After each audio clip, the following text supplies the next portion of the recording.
Oke, kita lanjutkan lagi pada pembahasan selanjutnya, yaitu tentang peluang suatu kejadian. Nah, kita lihat definisinya dulu. Jika A adalah suatu kejadian dan S adalah ruang sampel, maka peluang A itu didefinisikan sebagai berikut.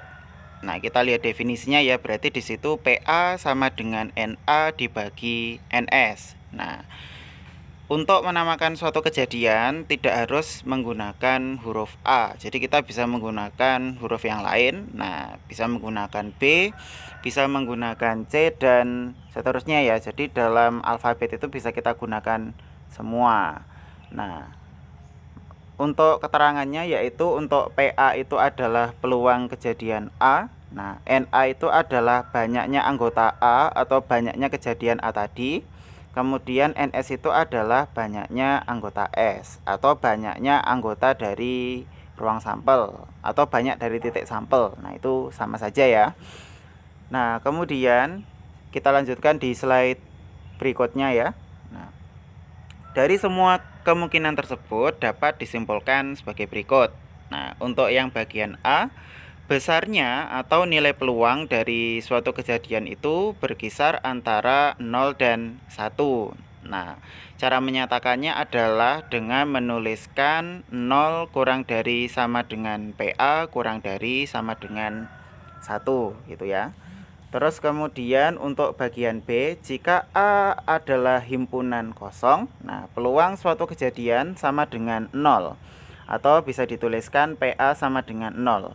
Artinya kejadian A itu mustahil terjadi. Nah, itu kalau misalkan peluangnya itu sama dengan 0. Kemudian untuk kemungkinan ketiga, jika A sama dengan S, maka peluang suatu kejadian sama dengan 1 atau dinotasikan dengan PA sama dengan 1, artinya kejadian A itu pasti terjadi. Nah, sekarang akan saya jelaskan untuk bagian A dulu. Di situ kan untuk kisaran nilai peluang itu kan dimulai dari 0 sampai dengan 1 ya. Nah, jadi kalau kita tuliskan itu nanti akan jadi begini. Nah, 0 kurang dari sama dengan PA. Nah, kemudian kurang dari sama dengan 1. Nah, untuk peluang yang sama dengan 0 tadi itu berarti untuk kejadian yang mustahil. Nah, ini yang mustahil. Kemudian untuk yang sama dengan 1 itu adalah kejadian yang pasti ya. Jadi pasti terjadi. Dalam literatur lain itu mungkin ada yang menuliskan penulisannya itu seperti ini. Jadi 0 kurang dari PA kurang dari 1. Nah, di buku lain dituliskan seperti itu. Karena apa? Untuk peluang yang sama dengan 0 dan 1 itu jarang sekali ditemui. Jadi jarang banget yang nilainya itu adalah 0 dan 1. Nah, kalau diaplikasikan di dalam kehidupan sehari-hari bagaimana contohnya? Jadi misalkan untuk peluang yang sama dengan 0 dulu. Itu misalkan peluang laki-laki normal ya. Laki-laki normal itu berarti yang tidak melakukan operasi, yang tidak melakukan rekayasa dan lain sebagainya. Itu dia peluangnya untuk melahirkan gitu. Nah, untuk laki-laki normal itu kan tidak mungkin melahirkan ya. Sehingga nanti untuk peluangnya itu sama dengan 0. Beda lagi kalau misalkan laki-lakinya itu melakukan operasi gitu ya. Nah, atau melakukan berbagai rekayasa di bidang IPA gitu yang menyebabkan dia melahirkan. Nah, itu beda lagi. Nah, kalau misalkan dikaitkan sama matematika, misalkan peluang bilangan asli yang nilainya itu adalah negatif. Nah, bilangan asli itu kan tidak ada yang nilainya negatif. Dia kan bilangan asli itu dimulai dari 1, 2, dan seterusnya ke atas ya. Sehingga nanti peluangnya itu sama dengan 0.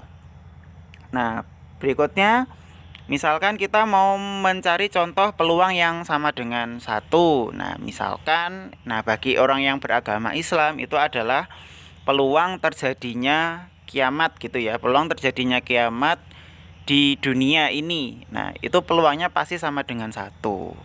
Nah, karena itu dipercaya dan pasti terjadi kan sebenarnya kalau kita mengimani ya.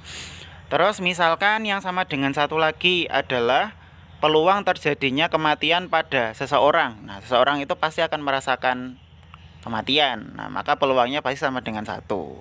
Nah, itu kalau dikaitkan sama kehidupan kita sehari-hari.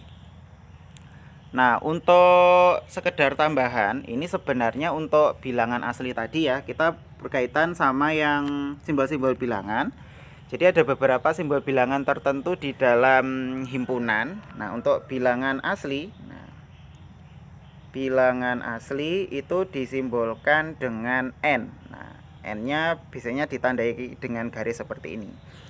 Nah, untuk bilangan asli sendiri itu dimulai dari berapa tadi? Dimulai dari 1, 2, 3, dan seterusnya ya. Nah, itu adalah anggota dari bilangan asli. Nah, untuk pembahasan di video ini, nah cukup sekian ya. Nah, nanti akan saya lanjutkan pada part selanjutnya gitu ya. Nah, jika ada yang mau ditanyakan nanti silakan kita akan diskusikan di grup WhatsApp.